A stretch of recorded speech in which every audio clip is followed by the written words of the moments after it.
Hey friends, if you wish to fix the issue of Windows 11 keeps freezing, then please watch this video. I will guide you through the process. So first of all, search for Task Manager in the Windows search bar and open Task Manager. Does any of these system resources, the first three CPU, memory and disk, keep reaching 100%? If yes, then we will have to sort it accordingly. Like for example, if the disk usage is reaching 100%, it means that the disk is full. So search for disk cleanup in the Windows search bar and open the disk cleanup. Click on OK. Check all of these three boxes. Click on OK and then delete the files.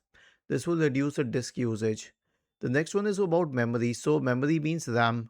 Search for Windows Memory Diagnostic tool and go to Windows Memory Diagnostic.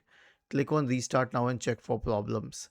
This can fix the issue, but if you are low on RAM, then you will have to add RAM anyway. And the next one will be the last solution will be to check about CPU usage. So here's what I suggest for this. Search for system configuration in the Windows search bar and go to system configuration.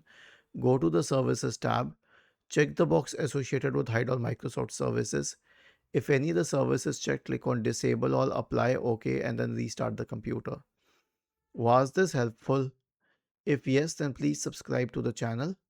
If not, then let us know in the comment section of the video on how we could help you further. Thank you for watching this video and have a nice day.